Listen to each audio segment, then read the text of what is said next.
Buenos días, bienvenido al ciclo de charla del proyecto Acercando el Quehacer Científico, Formación Inicial de Tecnólogos Médicos. Eh, Considerando que uno de los objetivos que tiene la ciencia es poder formar ciudadanos que puedan tomar decisiones informadas, es que el día de ayer iniciamos nuestro ciclo desarrollando dos temáticas que fueron inteligencia artificial y calentamiento global, y el día de hoy continuaremos entonces con la temática vacunas y continuamos entonces con envejecimiento. Damos la bienvenida a Juan Pablo, quien será nuestro siguiente expositor.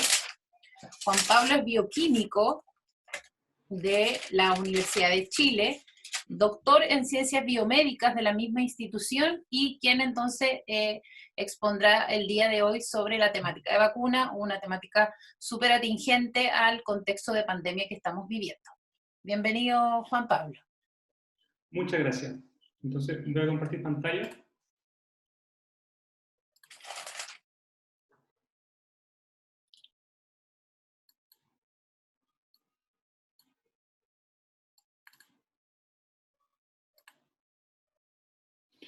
Ya, antes la voy a corregir, Carmen. Yo estudié en la Universidad de Santiago Bioquímica y después en la Chile hice el doctorado. Así que para tener eso en consideración. Sí, Bueno, perdón, primero perdón. que todo, no, tranquila, está bien, está bien.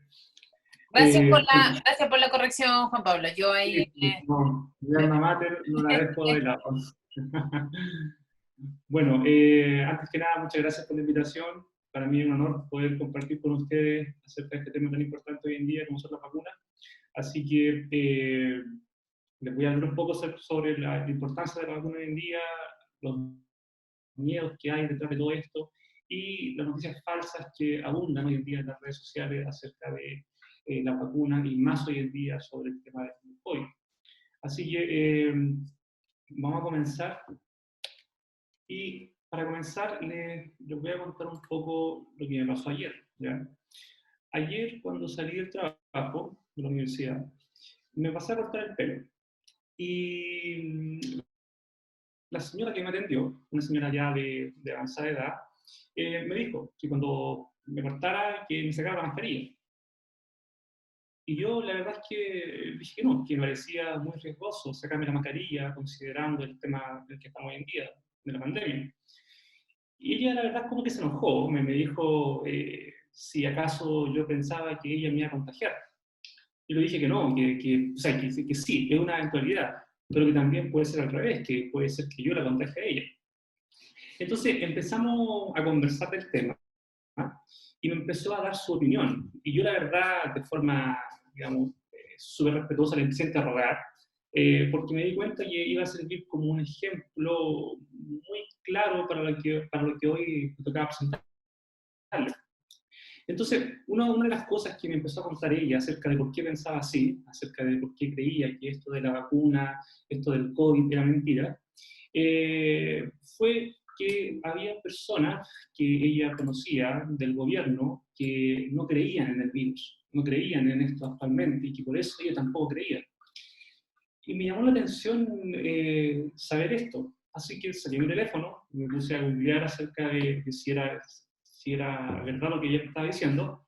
Y claro, ayer apareció en la noticia que un personaje, un diputado, declaró que él por ningún motivo se iba a vacunar.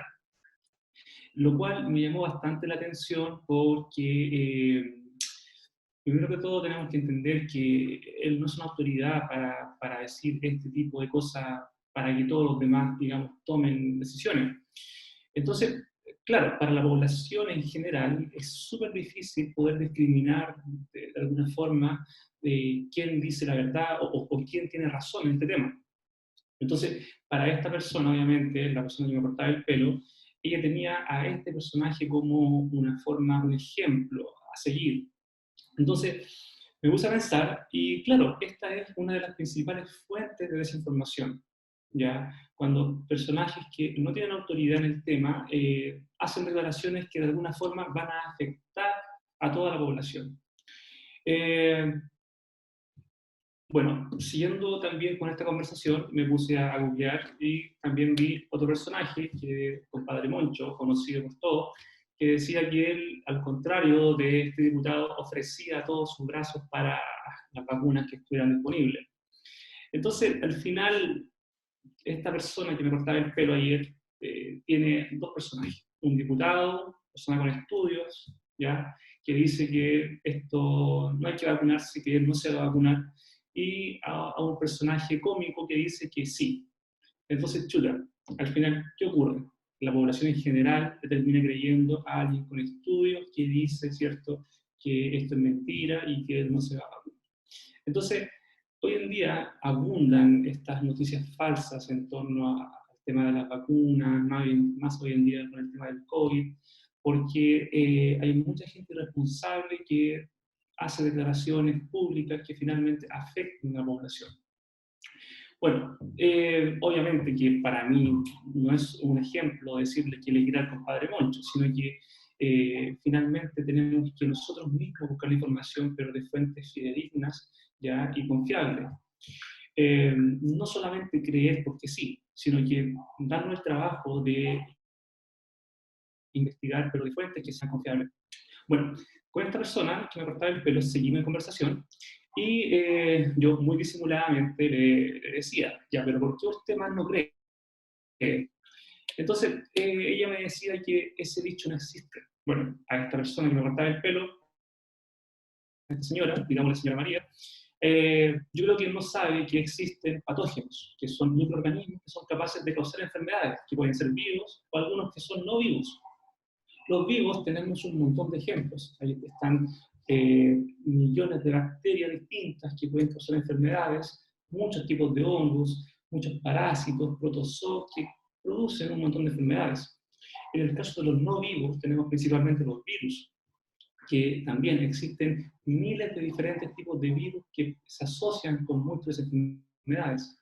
También hay priones, que son proteínas con capacidad infecciosa, que tienen también la particularidad de causar un grupo pequeño de enfermedades. Estos patógenos se logran transmitir entre humanos a través de diferentes vías. Bueno, hoy en día la más conocida es la transmisión a través de aerosoles. Cuando uno habla, estornuda, muchos virus o bacterias pueden ir acoplados a estas gotitas y se van transmitiendo, ¿cierto?, de persona a otra. También el contacto físico a través de la piel, la ingesta de agua contaminada o de la sangre contaminada. Eh, También otro de los argumentos que ella me dio es que ella no se ha enfermado. Me dijo, yo he trabajado en toda la pandemia y yo no me he enfermado, he andado sin mascarilla y no me ha pasado nada. Bueno, quizá esta señora no sabe que hay un sistema muy eficiente en el cuerpo humano, que es el sistema inmune, que nos da protección contra un montón de enfermedades que son infecciosas. Este sistema ha evolucionado en los mamíferos a través de millones de años para brindarnos la protección que hoy tenemos. Es un sistema muy eficiente que trabaja de manera orquestada con muchos tipos de células para brindarnos la protección necesaria ante el contagio o ante las infecciones oportunistas. También me decía, una de las cosas que me dijo, esto nunca se había visto antes, esto de la pandemia. Bueno, ahí tenemos que saber que sí esto ha ocurrido en la historia y ha tenido graves consecuencias. En el 1357, la peste negra fue la madre de todas las pandemias. Hubieron 200 millones de muertos en esta pandemia. Y fue provocada por una bacteria llamada Yersinia pestis, que se transmitía en las pulgas de las ratas negras.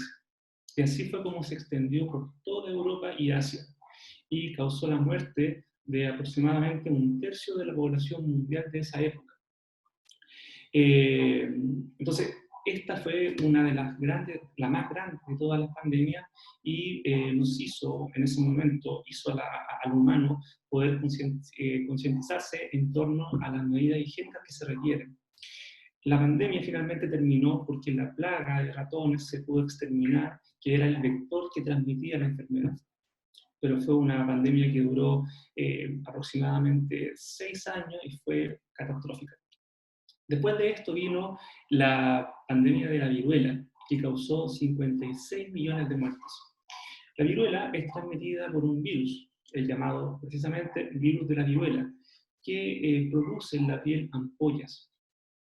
Entonces, esta pandemia también fue desastrosa, afectaba principalmente a los niños y causaba lo que se muestra acá en la imagen.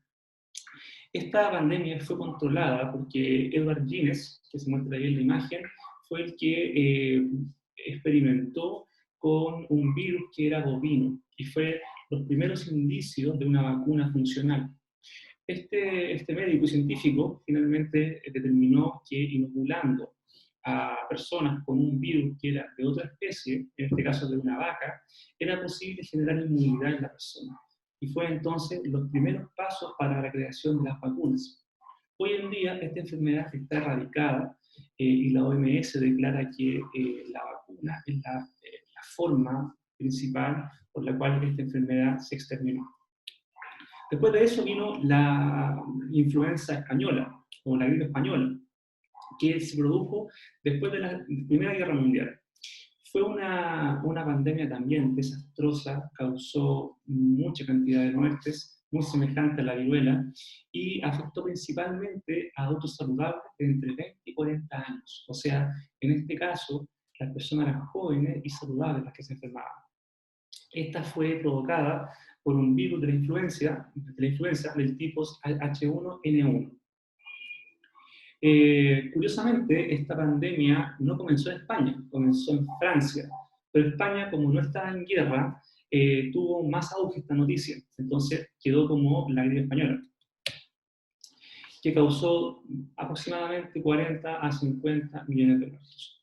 En total, si consideramos toda la historia, han habido múltiples pandemias y actualmente la que estamos hoy en día, la del coronavirus, se encuentra acá, ya que ha causado aproximadamente 22.000 muertes a nivel mundial.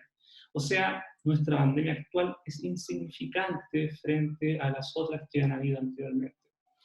Si se dan cuenta, las pandemias con el paso del tiempo han ido disminuyendo, han ido decayendo en su gravedad, en la cantidad de muertos que se producen.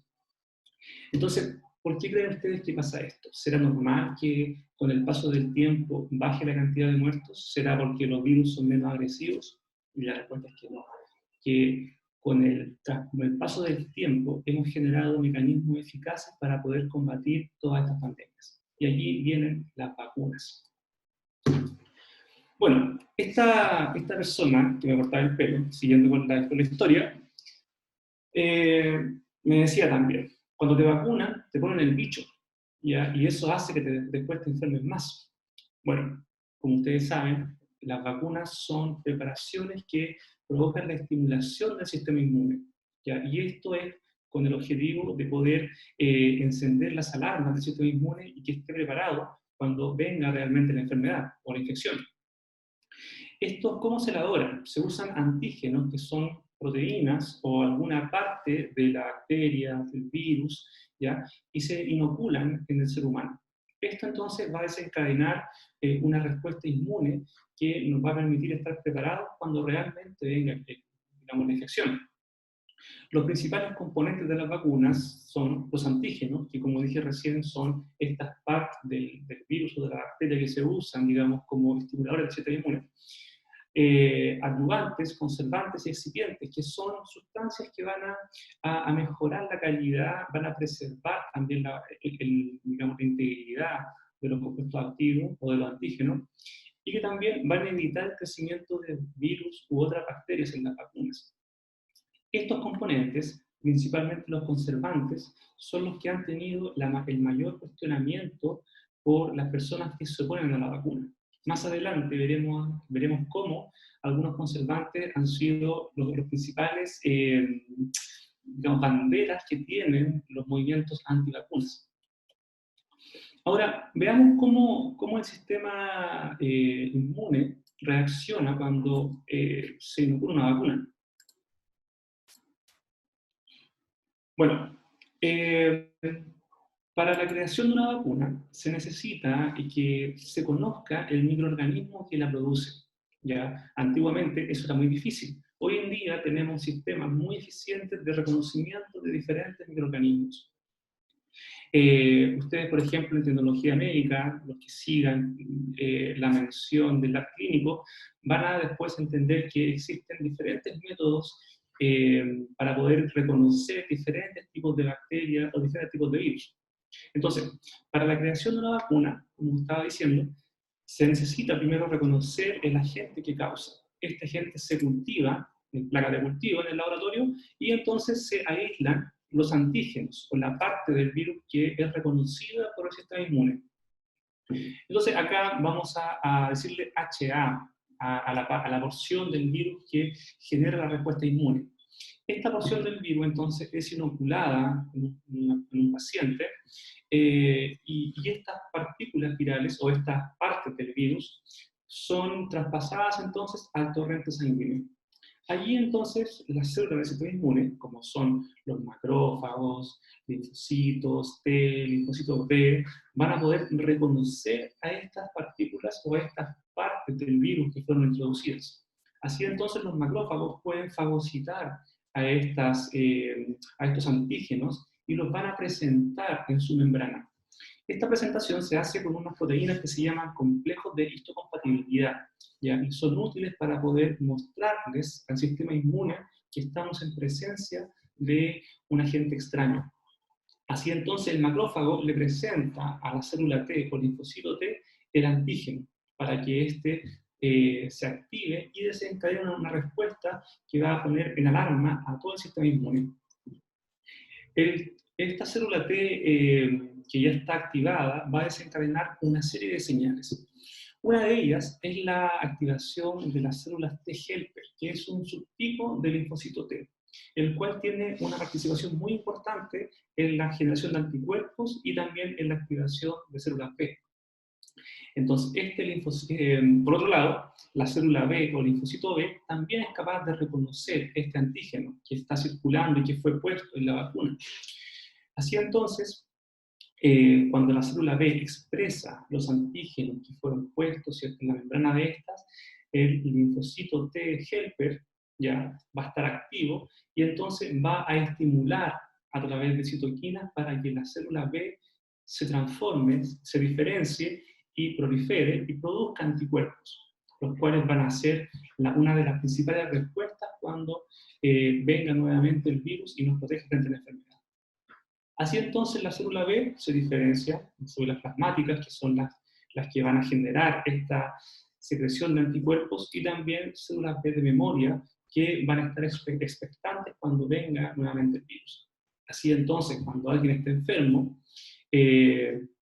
va a transmitir el virus, pero si la persona está vacunada, ya va a tener una respuesta desencadenada. Va a tener a las células B de memoria y también los anticuerpos que van a permitir que la partícula viral entonces no logre penetrar a la célula infectada porque va a estar protegida, va a estar recubierta con anticuerpos que fueron previamente generados por la vacuna. Entonces, este a grandes rasgos es el sistema por el cual la vacuna genera inmunidad.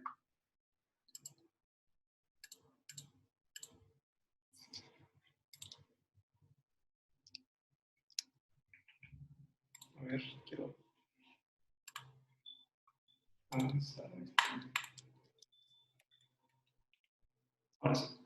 Entonces, ¿cuál es la consecuencia de esto? Bueno, acá arriba primero tenemos en este recuadro que cuando no hay inmunización, o sea, no hay vacuna, una persona contagiada o un par de contagiados van a desencadenar que toda la población se contagie, que es lo que estamos hoy en día.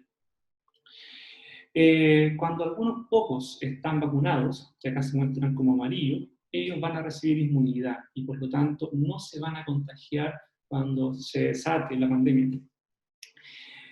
El escenario ideal es que estén todos inmunizados en amarillo, para que de esta forma los que no están inmunizados en rojo, digamos, puedan traspasar la enfermedad, pero a una población muy, muy acotada. ¿Ya? Juan Ese es, Pablo, digamos, ¿sí? perdón Juan Pablo, no estás compartiendo pantalla. No, perdón.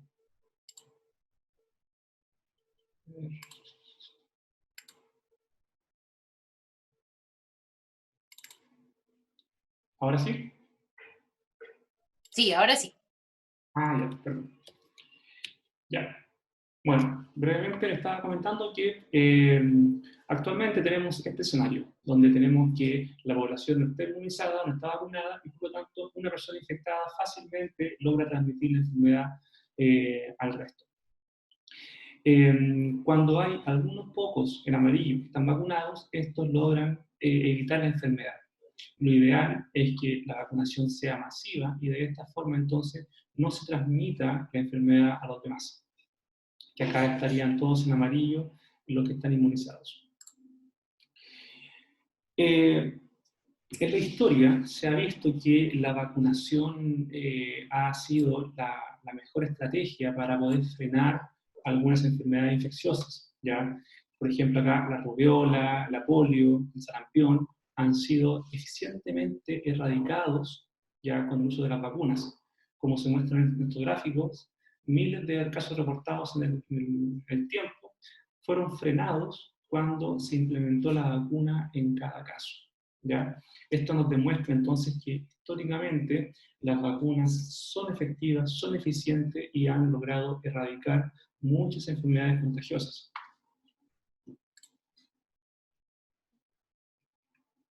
Ahora, volviendo al tema de mi amiga, la persona que me cortó el pelo ayer, ¿por qué entonces ella tiene tantos prejuicios?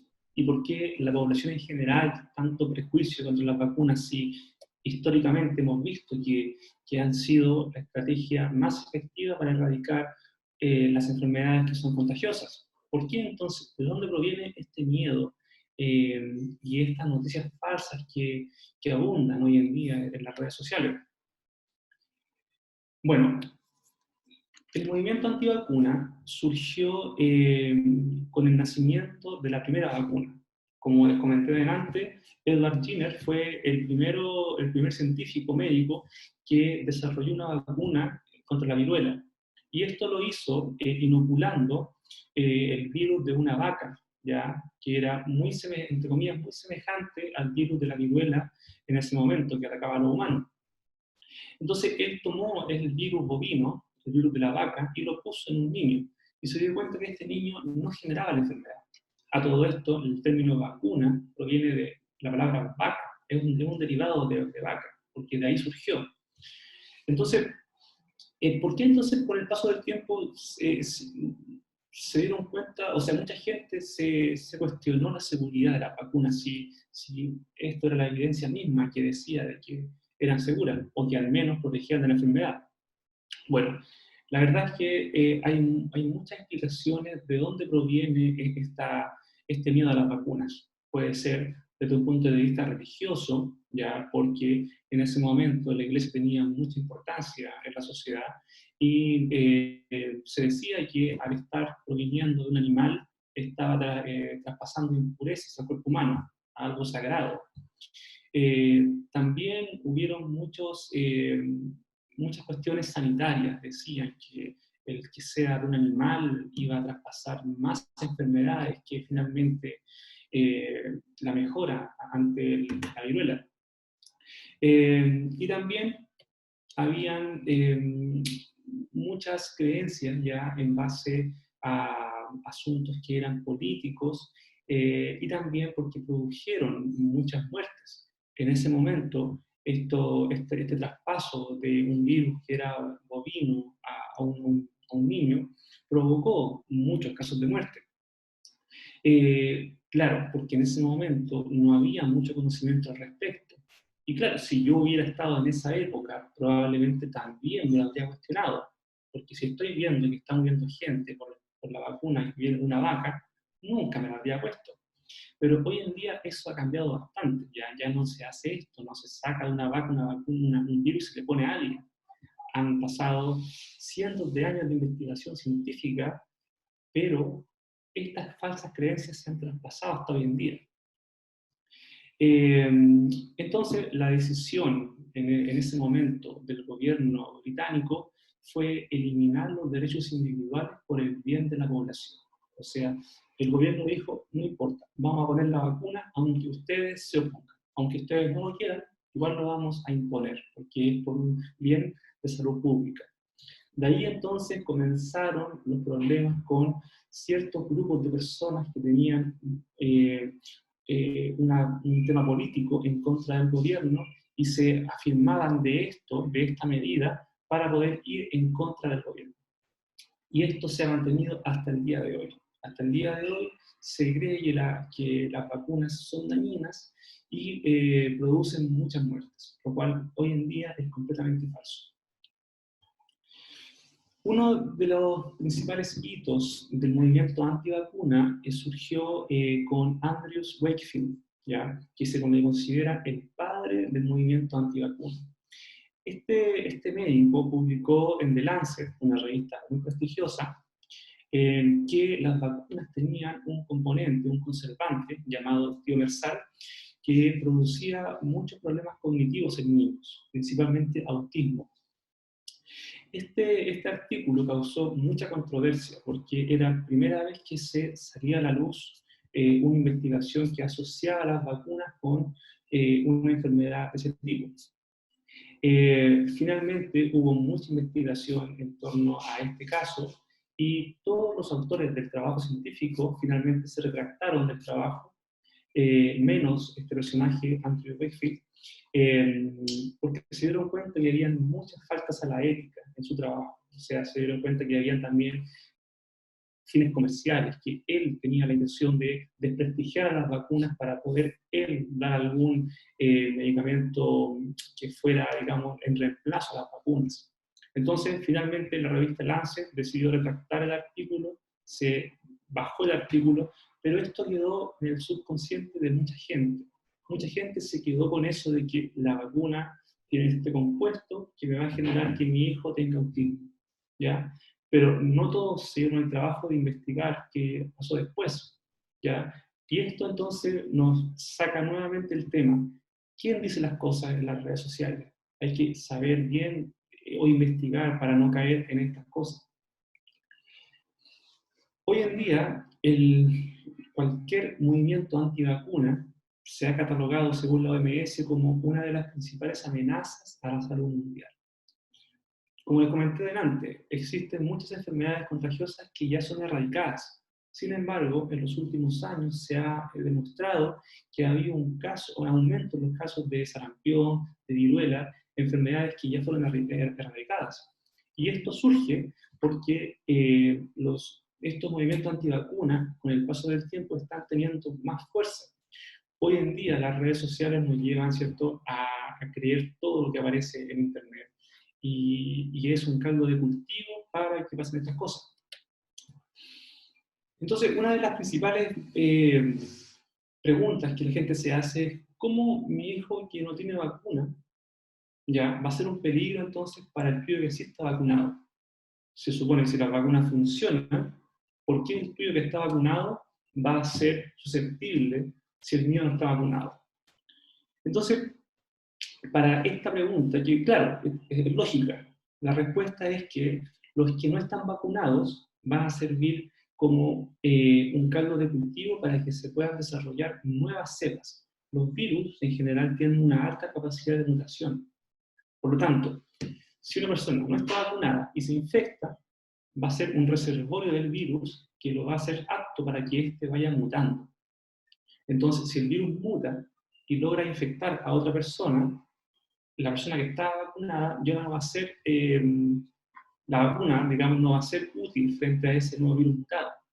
Entonces, esa es una de las consecuencias que tiene la no vacunación, que se propicia la mutación de los virus que van a poder, de alguna forma, contagiar a los que sí están vacunados. Todas estas teorías, o sea, estas hipótesis que salen a la luz, ¿cierto?, relacionadas con el movimiento antivacuna, también van de la mano con las creencias conspiranoicas acerca de la Tierra es plana y todo lo que uno, digamos, ve en Internet. Y eso, como dije antes, está muchas veces promovido por las redes sociales. Como ustedes saben, cualquiera acá puede hablar cosas, entonces es muy fácil creer. Y ante una persona que tiene poca educación, es muy fácil, digamos, ser susceptible a eso y finalmente terminar creyendo lo que cualquiera dice. Ayer vi este meme, me causó mucha risa, ya que salía lo que podría pasar después de la vacuna. Ahora, ¿cómo se trabaja la ciencia? ¿De dónde vienen todos los resultados científicos? La jerarquía de la ciencia trabaja, ¿cierto?, como se muestra en esta pirámide. ¿Ya? Todo comienza con informes de casos, algún artículo de opinión, obviamente que va a ser opinión de tu punto de vista crítico, lo que se llaman reviews.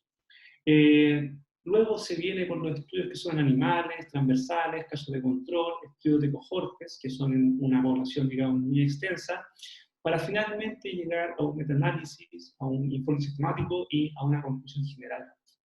En cambio, la pseudociencia, aquellos que creen cosas, todo comienza con una anécdota.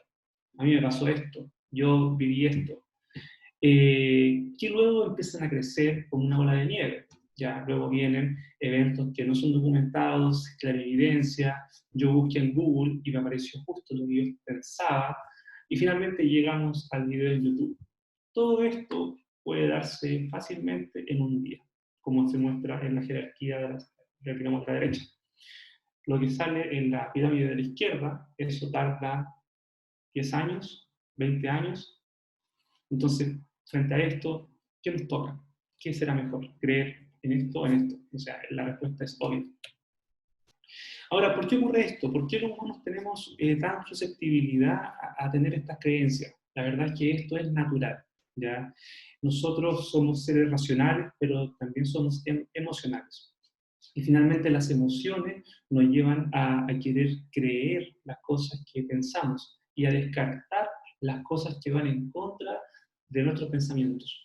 Así que a la persona que me cortaba el pelo ayer no la culpo, no es su culpa, el humano es así, por lo tanto es muy fácil creer en lo que uno ve o escucha.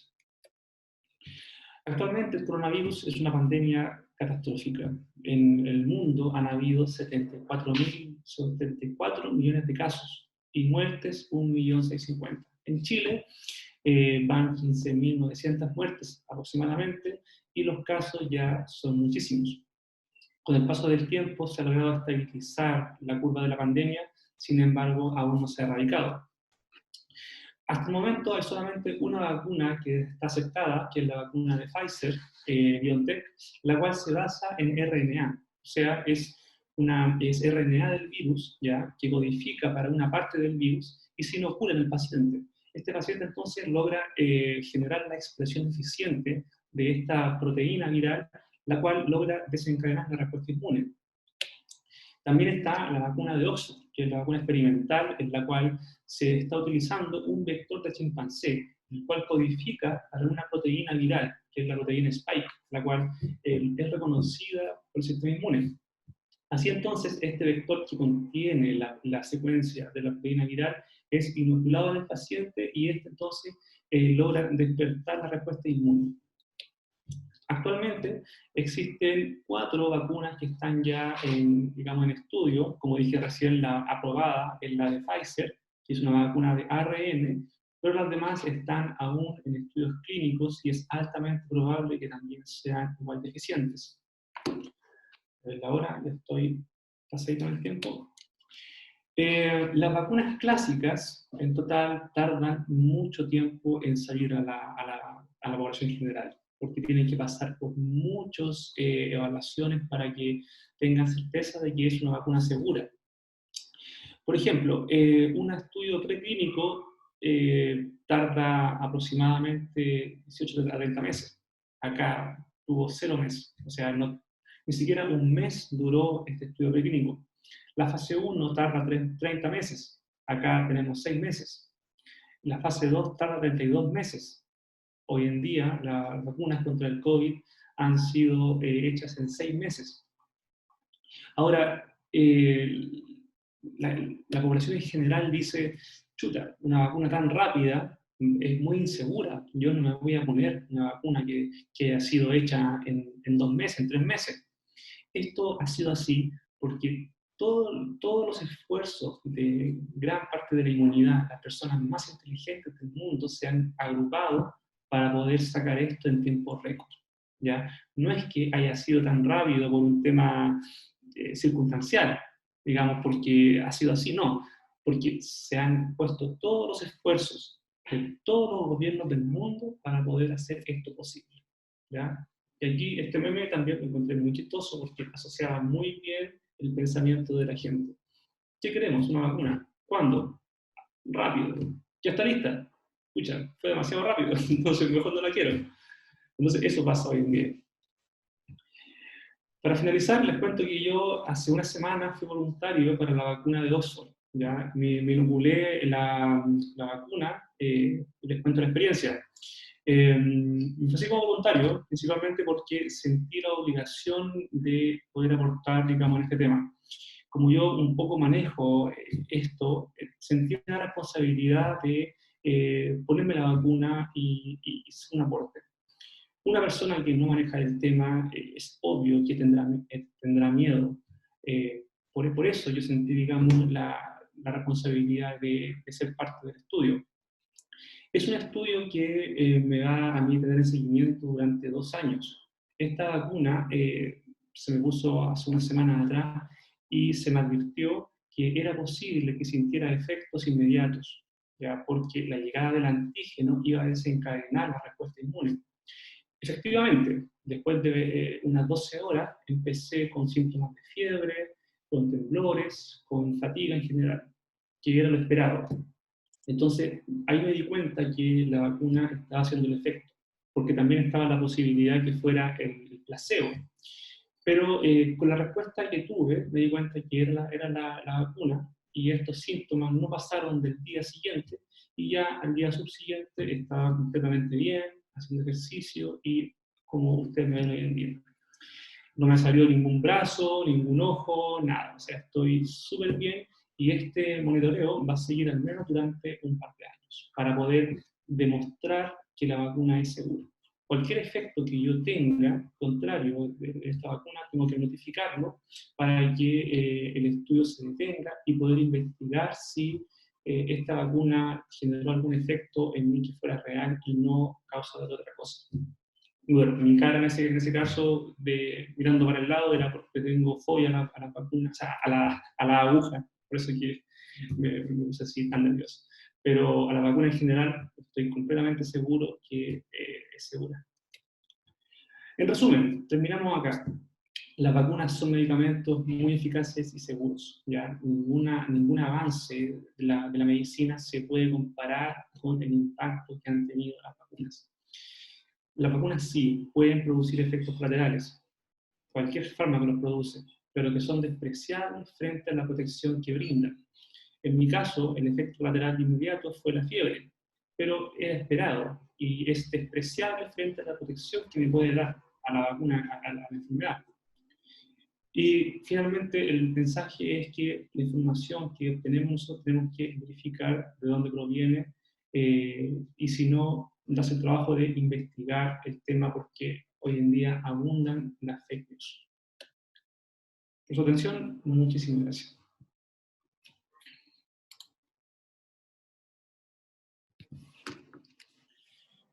Se abre el espacio para preguntas.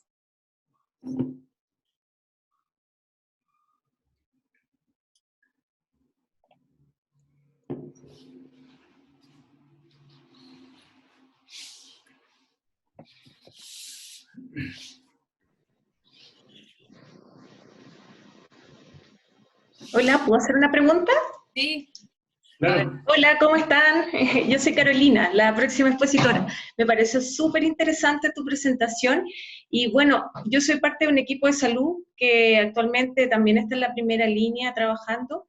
Entonces, desde tu perspectiva, ¿cuál crees tú que podría ser una buena estrategia justamente para difundir información real o para hacerla cercana a, por ejemplo, las personas mayores, que es el grupo etario con el que yo trabajo y que quizás no ven Google o escuchan mal el comentario de la vecina, por ejemplo? ¿Qué estrategia piensas tú que podría ser efectiva para acercar esta información que es tan relevante? Sí, la verdad es que es un tema súper delicado porque hacer cambiar de opinión a una persona mayor, por ejemplo, que tiene muy arraigada su idea, es una tarea titánica. Se me ocurre que el gobierno, junto con la implementación de la vacuna, también debiera traer un plan de publicidad que ayude a la gente a tomar decisiones. Traer solamente la vacuna no basta, porque la gente en general no se quiere vacunar. Es muy fácil, de hecho hay una encuesta que dice que el 50% se pondría la vacuna, lo cual no es suficiente, porque eso va a generar que las personas que tienen alto riesgo de contagiarse, los que no se pueden vacunar, que tienen cáncer, que tienen VIH, finalmente puedan padecer igual la enfermedad. Entonces, una forma sería una estrategia comunicacional. Se me ocurre de momento la manera más idónea de hacer que la población se concientice, con algunas, obviamente, figuras que sean públicas y que tengan, digamos, confianza. Hay muchas personas que hoy en día, yo he visto en la tele, que tienen mucha aprobación de la población. El doctor Ugarte, por ejemplo, es muy famoso y es muy querido, entonces yo creo que él debiera ser uno de los estandartes, digamos, de las personas que transmitan información. Una imagen de él vacunándose, a mi gusto, sería ideal para que la población haga caso de esto. También los políticos, que ellos mismos se muestren vacunándose. El presidente debería mostrar un video de él poniéndose la vacuna casi en cadena nacional, para decir que él fue el primero que se vacunó. Creo que eso sería una forma muy efectiva de transmitir a la población la seguridad de la vacuna.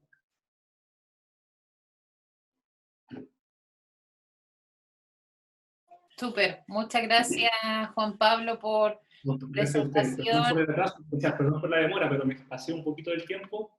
La hice muy larga, parece.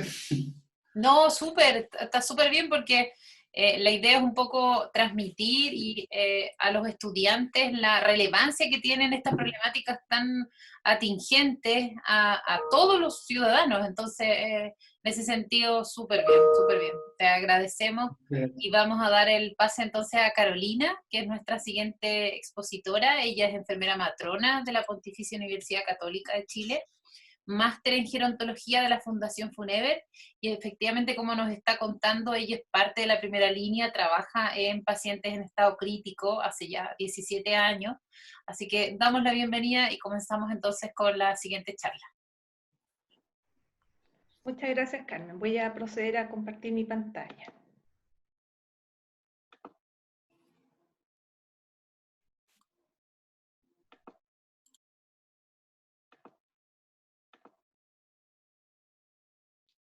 Bueno, quiero agradecer la oportunidad de dirigirme a los estudiantes de tecnología médica.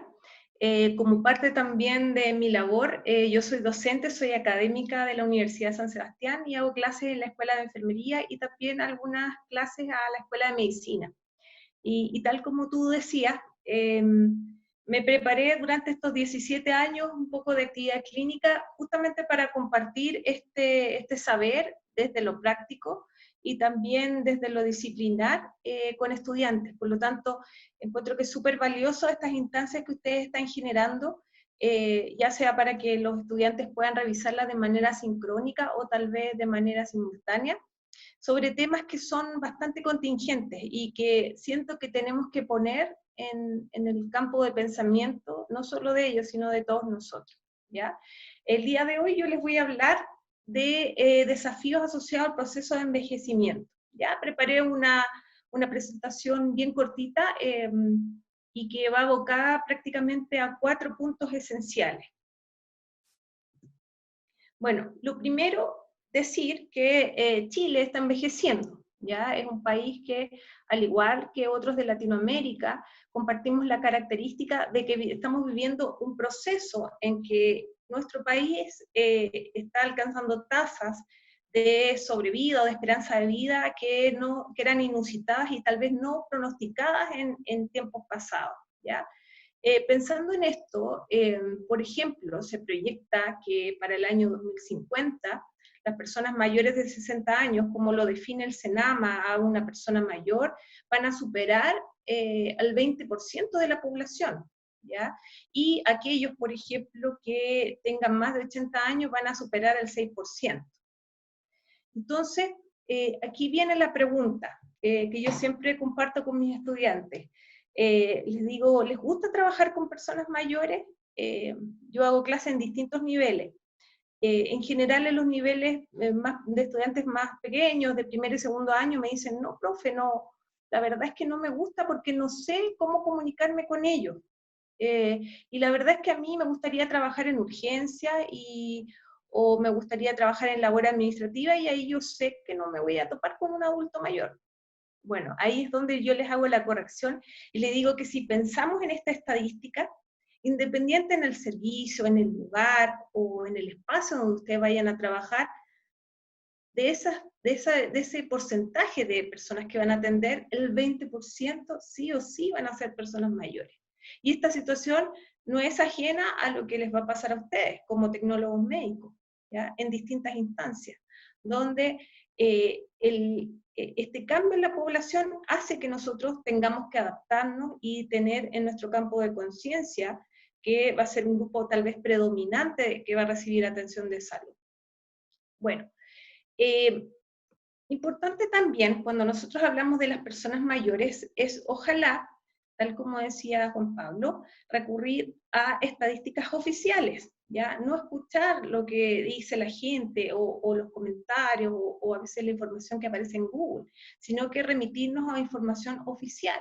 Es decir, por ejemplo, ¿cuántas veces hemos escuchado que dicen, no, los viejos no sirven, o no, todos los viejos necesitan ayuda, o no, los viejos no son capaces de hacer ciertas cosas, o todas las personas mayores son dependientes? Bueno, si nos ceñimos, por ejemplo, a la encuesta GACEN, vemos que solamente cerca del 7% de las personas mayores en Chile tienen algún grado de discapacidad o tienen algún grado de dependencia. El resto conserva su autovalencia. Y por eso que para poder hablar con un fundamento, siempre yo les sugiero que nos remitamos a fuentes oficiales, como el INE, como las encuestas que nos publica Senama, o en los centros de estudios del envejecimiento, ¿ya? Pensando en esto, y en que nuestro Chile está envejeciendo a pasos agigantados, y que probablemente los pacientes que ustedes van a atender en el mañana van a ser probablemente más personas mayores, tenemos que conocerlo. Las estadísticas, por ejemplo, nos muestran que a medida que vamos avanzando en rangos etarios, es mayor el número de mujeres, ¿ya? Ahora nos preguntamos por qué. Porque habitualmente las mujeres tenemos más autocuidado, somos policonsultantes, somos más adherentes a los tratamientos, hacen los chequeos preventivos, y por lo tanto nos vamos a encontrar que en edad extrema va a haber mayor número de mujeres que de hombres, ¿ya? También nos vamos a dar cuenta que si bien las mujeres somos las que más consultamos, por ejemplo, las mujeres mayores consultamos más a centros de atención, fíjense que son más los hombres los que tienen necesidad de hospitalización, y además son los que requieren de hospitalizaciones más largas, ¿ya? Probablemente se deba a que las mujeres, como les decía, tenemos más conductas de autocuidado. Por lo tanto, si a ustedes les toca, por ejemplo, pensando en que trabajan en un servicio de rayos, ir a un servicio de medicina en una época invernal para tomar rayos portátiles, van a entrar a una sala y se van a dar cuenta que el mayor porcentaje de pacientes son hombres. Ahora, pensando en todos estos cambios, en estas estadísticas, en esta información que nosotros ya tenemos, esa información tenemos que ocuparla. O sea, no es información que solamente sirva para objetivar números, sino que esa información debe ayudarnos a tomar decisiones. Y ahí viene la pregunta acerca de qué estamos haciendo nosotros como país. ¿Qué estamos haciendo nosotros para prepararnos? Porque este tema del envejecimiento no es algo que ocurrió de un día para otro, sino que es algo que vimos que fue avanzando como un proceso, ¿ya? Lamentablemente ha sido un proceso bastante acelerado, y tal vez la velocidad que ha alcanzado no ha permitido que nosotros como país todavía avancemos a la par con este cambio poblacional, con este envejecimiento. Pero sí se han logrado ciertos avances, ciertas cosas, sobre todo en el ámbito de las políticas públicas. Ahora, ustedes me pueden decir, ¿Y para qué nosotros nos interesa, Carolina, saber acerca de políticas públicas o qué se está haciendo con las personas mayores? Porque ustedes van a ser difusores de información, ustedes van a estar en contacto directo con estas personas mayores y por lo tanto deben estar informados acerca de a qué prestaciones tienen acceso. Y no solo por eso, sino porque también, por ejemplo, las estadísticas dicen que en el 50% de los hogares chilenos, probablemente en los suyos, en el mío es el caso, vive una persona mayor de 60 años. Entonces, es casi como de cultura general que debemos saber a qué tenemos acceso. Y porque también el día de mañana, nosotros antes, ustedes después, vamos a ser personas mayores también. Entonces, nuestro país Chile ha elaborado ciertas políticas públicas que también se enmarcan en un plan que es de tipo de acción mundial, ¿ya?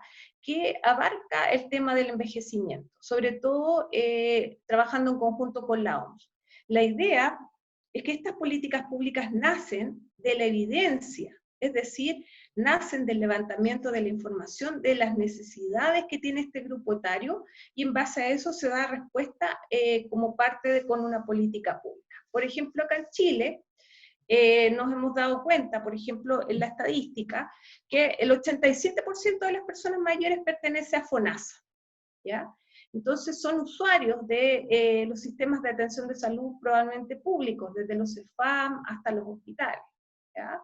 Por lo tanto, el costo de atención en salud debe ser asumido gran parte por el Estado, ¿ya? Y pensando en eso, se han creado ciertas instancias, como por ejemplo la eliminación del copago para las personas mayores de 65 años, se han potenciado programas, por ejemplo, el programa Más Adulto Mayor Octovalente, donde se busca preservar la funcionalidad de las personas mayores, también en esa misma línea y pensando siempre en un enfoque preventivo, el país se ha preparado dando como una garantía explícita, por ejemplo, el examen de medicina preventiva del adulto mayor, conocido como el EMPAM, que se realiza a todos los mayores de 65 años de manera anual.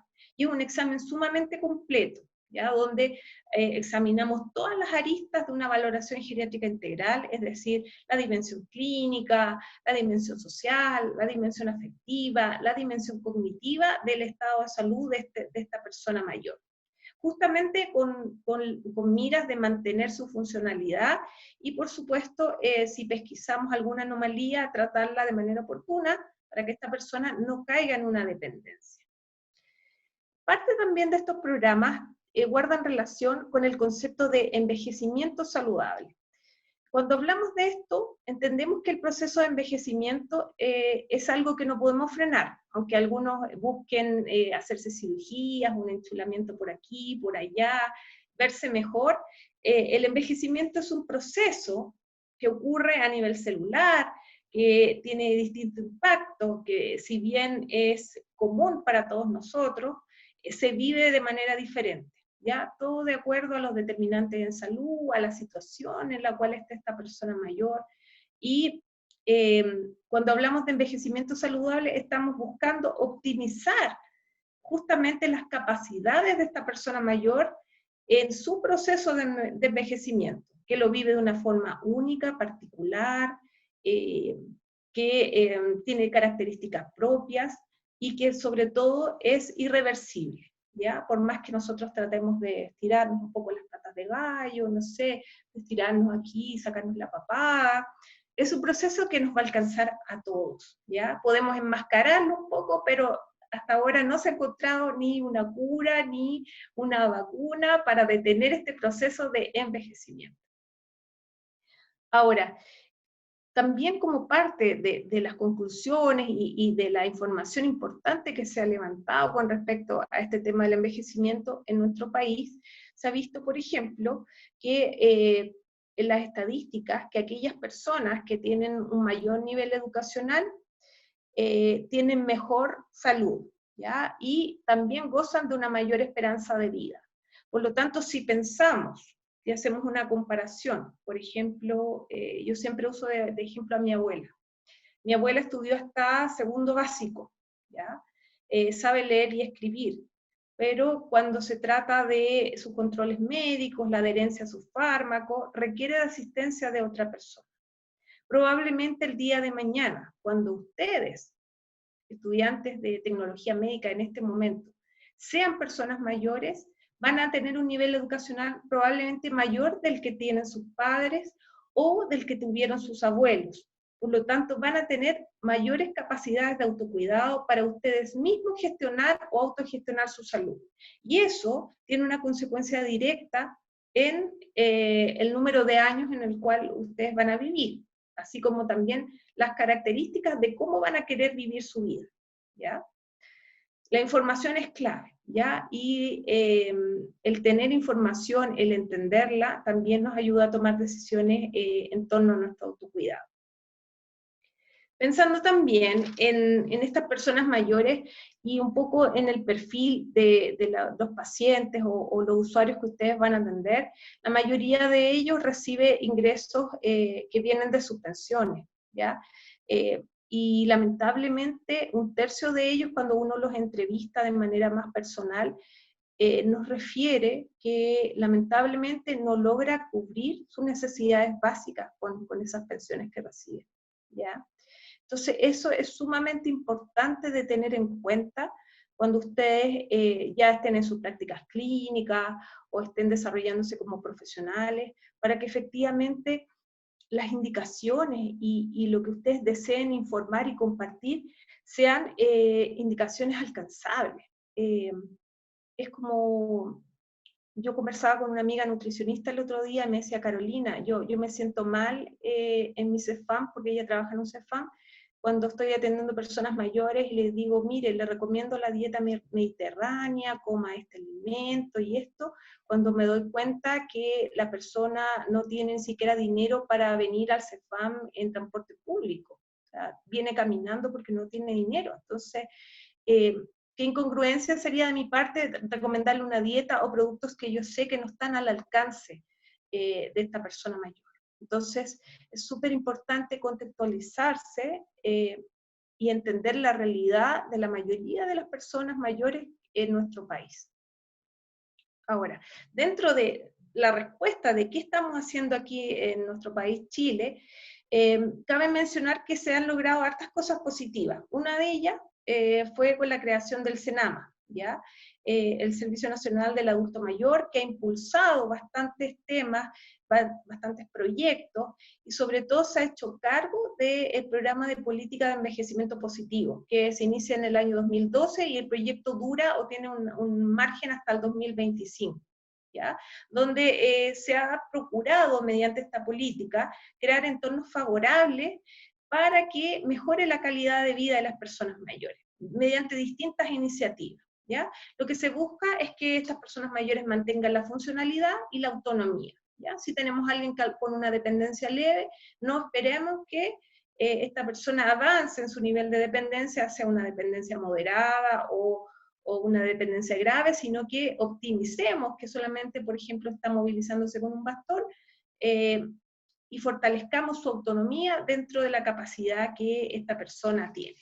Eso es lo que se orienta o lo que nos habla las políticas de envejecimiento positivo o saludable. Esto era como el marco general un poco para introducir el tema, pero a mí me interesa justamente esto, que yo creo que va más dirigido a ustedes.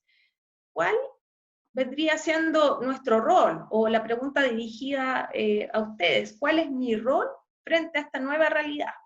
Frente a este cambio en la población, frente a esta situación de que cuando ustedes egresen, se van a encontrar que gran número de sus usuarios son personas mayores. Y cuando hablamos de rol, estamos hablando, según lo que dice la RAE, como la definición de rol, de una función, ¿ya? O cuál es el papel que nosotros desempeñamos frente a una determinada circunstancia o momento o lugar, ¿ya? Y aquí vemos una tecnóloga médica, ¿cierto?, que está atendiendo a una señora aquí en una consulta casual. Frente a esta pregunta, claramente, si hablamos del rol, no es un rol que es solamente exclusivo para los estudiantes de tecnología médica, sino que es un rol que nos llama o nos invita a todas las personas que elegimos alguna profesión que esté en función de servir a otros, de plantearnos ciertos desafíos, ¿ya? Dentro de estos desafíos, a mí el que me parece más interesante y del cual yo he obtenido como las mayores ganancias, justamente es conocerlos, ¿ya? Cuando hablo de conocerlos, es de tener una aproximación cercana con una persona mayor, de entrar en su mundo, de escucharlos, de yo además prepararme para hacer una atención a una persona mayor, entendiendo que tiene características singulares, y cuando hablo de características singulares, no hablo desde una perspectiva negativa, sino que son diferentes, así como cuando yo como enfermera, por ejemplo, voy a puncionar a un niño, eh, probablemente me voy a poner a la altura del niño, voy a usar un tono de voz diferente, quizás más dulce, voy a tratar de distraer su atención. Bueno, con una persona mayor es lo mismo, tal vez tendré que adecuar mi tono de voz porque la persona tiene un poco de hipoacusia, tendré que dejar de lado las palabras técnicas y ojalá usar palabras sumamente claras y concisas para comunicar lo que quiero decir. Si le hago una pregunta, probablemente le hago una pregunta cerrada, donde le dé opción de que me diga sí o no, y así ir abriendo el campo de conciencia, ¿ya? Por lo tanto, sí o sí, estamos llamados a prepararnos para esta avalancha de personas mayores que vamos a tener que atender. Y pensando también en lo que yo les comentaba recién, de todos estos, de estas políticas que se han creado, sobre todo de esta mirada de la persona mayor hacia un envejecimiento saludable, tenemos que tener siempre como profesionales, ojalá el enfoque preventivo, ¿ya? Fortalecer las actividades de promoción sanitaria. Yo nunca me voy a olvidar de que cuando yo estaba en el colegio, y así conocí a los tecnólogos médicos, unos estudiantes de tecnología médica fueron a mi colegio y nos hicieron una actividad de prevención y promoción acerca de los traumas oculares. Porque justamente en mi colegio habían ocurrido 4 casos de traumatismos oculares graves, donde los niños habían tenido consecuencias severas. Entonces, el colegio se preocupó, gestionó como un proyecto de vinculación con el medio, con una escuela de tecnología médica. Yo en ese tiempo vivía en la ciudad de Valdivia y me acuerdo que fue sumamente impactante para mí ver a estos jóvenes, porque eran en su mayoría varones, con su ropa de color morada, que nos llevaron unos ojos gigantes, nos mostraron las estructuras del ojo, y así un montón de cosas. Y a mí nunca más se me olvidó lo importante que era cuidar mis ojos. Hasta ese momento para mí eran 2 y servían para ver. Entonces, qué importante es el rol que tenemos nosotros como agentes de salud en la promoción y ojalá en la prevención, evitar antes de que lleguen a complicarse las cosas que podamos intervenir. Y para ello es clave, por ejemplo, trabajar los factores de riesgo identificables en las personas mayores. Si estamos en presencia de un paciente diabético, sabemos que si su hemoglobina glicosilada se eleva, probablemente va a desembocar en una retinopatía a largo plazo, y probablemente él, como es una situación que va a ocurrir a largo plazo, no lo percibe como un riesgo cercano, pero es nuestro rol sensibilizarlo sin amenazarlo de que podría ocurrir esto, ¿ya? Y parte también del rol o a lo que estamos llamados es justamente generar estrategias educativas o cercanía con la comunidad para que conozcan qué es lo que hacemos, ¿ya? A veces es desconocido el rol de los profesionales dentro de un equipo, y uno hasta que no trabaja con ellos codo a codo no entiende cuál es su rol. Entonces, qué importante es difundir qué es lo que hago yo como profesional. O en el caso de ustedes que estudian tecnología médica, que le cuenten a la gente qué es la tecnología médica, para qué sirve, en qué área se desempeña, y en el fondo qué beneficios trae a la comunidad que exista, por ejemplo, un tecnólogo médico en atención primaria, o en una unidad de trauma ocular, por ejemplo, que también me ha tocado ver el rol que tienen los tecnólogos ahí. Entonces, qué importante es que nosotros pudiésemos conocer este rol, ¿ya? Y es su responsabilidad difundir qué es lo que hace, ¿ya? Finalmente, o para ir avanzando un poco, quise poner esta lámina que es un poco casi como infantil, pero es interesante, donde vemos representados algunos profesionales del ámbito de la salud, y cuando hablamos del abordaje de personas mayores es clave el trabajo en equipo. Porque cuando vemos a una persona mayor probablemente es distinto el abordaje que hacemos con una persona adulta, porque para abordar a una persona mayor y poder hacer una correcta valoración, tenemos que trabajar en equipo, donde cada profesional evalúa ciertas aristas y todos tenemos una meta en común con esta persona, ¿ya? Yo tal vez el trabajo en equipo lo comprendí, lo valoré y también entendí la dimensión justamente cuando trabajé en la UCI. ¿Ya? Yo trabajé 12 años en una UCI de una clínica privada acá de Santiago, que es bien grande y es bien importante. Y ahí, fíjense que volví a conocer el trabajo de los tecnólogos médicos. Porque trabajábamos codo a codo. Ahí me di cuenta que ellos sabían mucho, que ellos tenían la misma meta que tenía yo con el paciente, que era sacarlo adelante, que quedara con las menos secuelas posibles. Los tecnólogos estaban súper atentos, sabían de qué paciente estaba hablando, si llegaba, no sé, un paciente politraumatizado, ellos estaban ya casi en la puerta con por ejemplo, las transfusiones o para hacer las pruebas cruzadas, o por ejemplo, nuestros amigos de rayos venían súper rápido, nos mostraban las imágenes, las discutíamos en conjunto entre el médico, yo enfermera, el tecnólogo. Entonces, qué bonito lo que se genera cuando yo reconozco el valor del otro, el valor del trabajo que realiza la otra persona.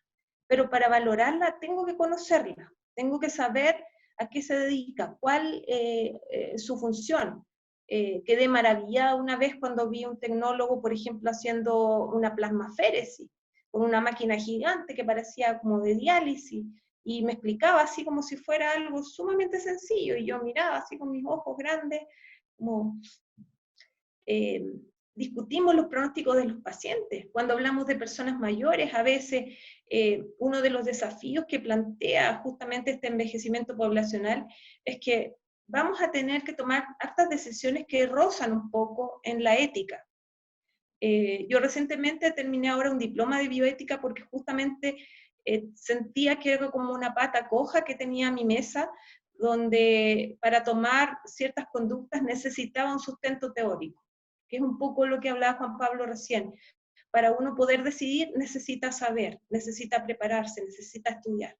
Entonces, a menudo cuando estaba en la UCI y teníamos pacientes con edades extremas, 85, 90 años, nos reuníamos en el equipo y venía el tecnólogo también dentro de ese equipo y discutíamos, ¿será prudente seguirlo transfundiendo? ¿Cuál es el beneficio que vamos a obtener? ¿Qué es lo que buscamos con este paciente? Que son respuestas que no las va a encontrar el médico solamente, sino que para eso somos un equipo, para discutir, para plantear nuestros puntos de vista, nuestra experiencia y nuestro conocimiento al servicio de otros, ¿ya?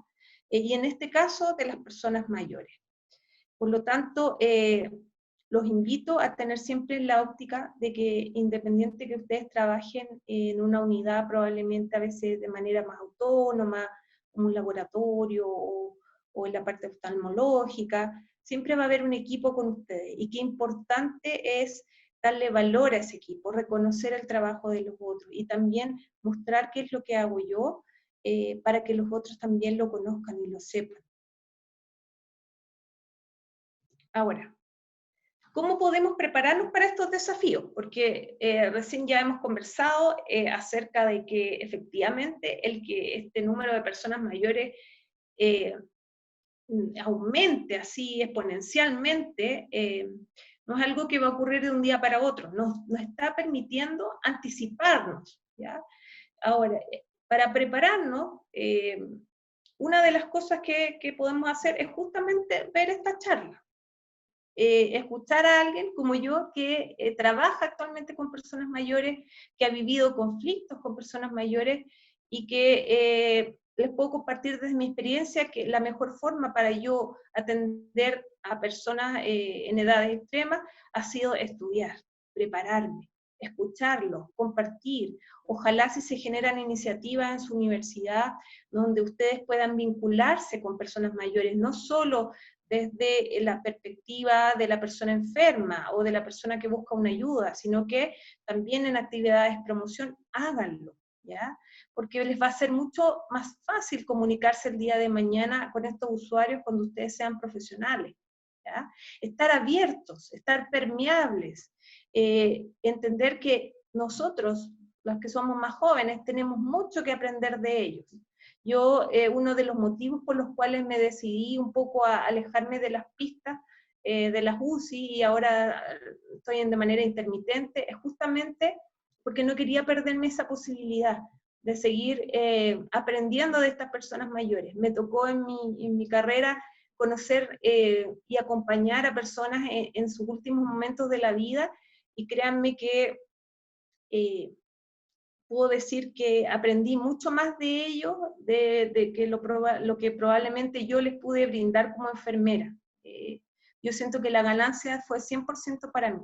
Entonces, esa es una forma de prepararnos, estar permeables, liberarnos de los prejuicios. Afortunadamente hemos ido avanzando y me he dado cuenta, por ejemplo, hace unos días, ahora hay una campaña en Megavisión donde están tratando, por ejemplo, de fomentar la imagen positiva, de mostrar a personas mayores que son destacadas, justamente para desmitificar que las personas mayores son gaga o que todos tienen demencia o todos tienen deterioro, y muestran personas connotadas, que son adultos mayores. Entonces, mantengamos abierta nuestra mente, que el grupo de personas mayores es muy diverso, tenemos un pool donde claramente vamos a encontrar personas dependientes, otras más autovalentes, o algunos con algún grado de dependencia mediana, ¿ya?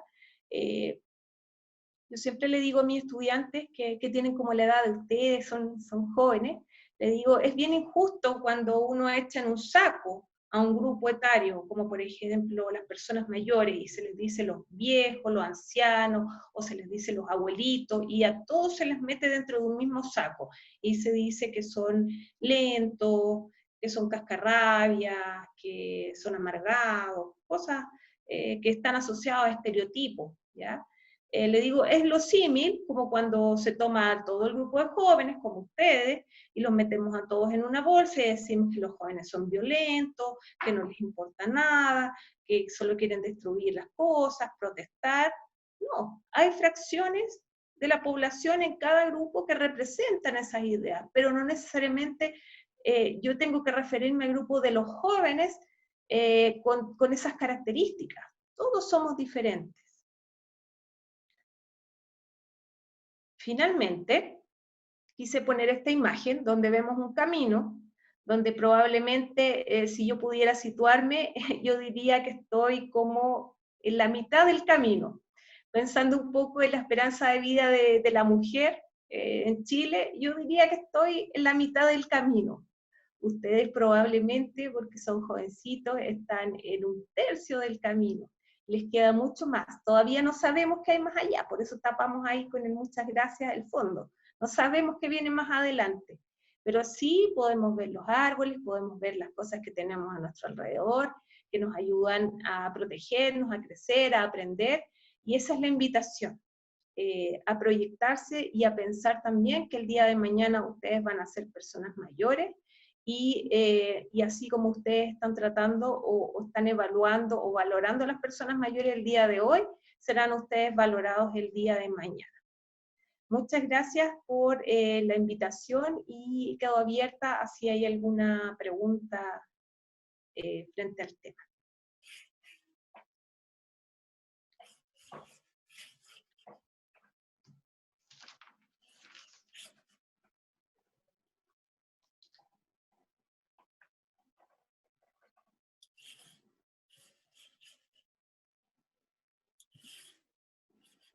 ¿Alguna duda, alguna inquietud, algún comentario que quisieran realizar?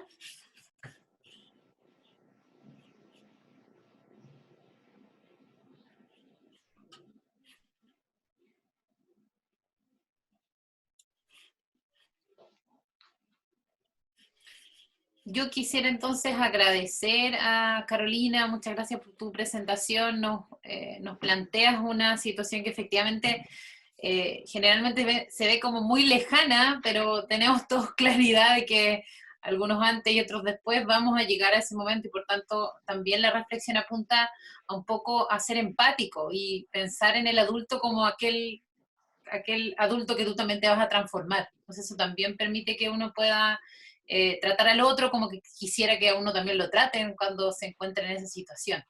Así que en ese sentido agradezco a Juan Pablo y a todos los charlistas que pudieron participar de este ciclo de charlas especialmente pensado para los estudiantes de tecnología médica.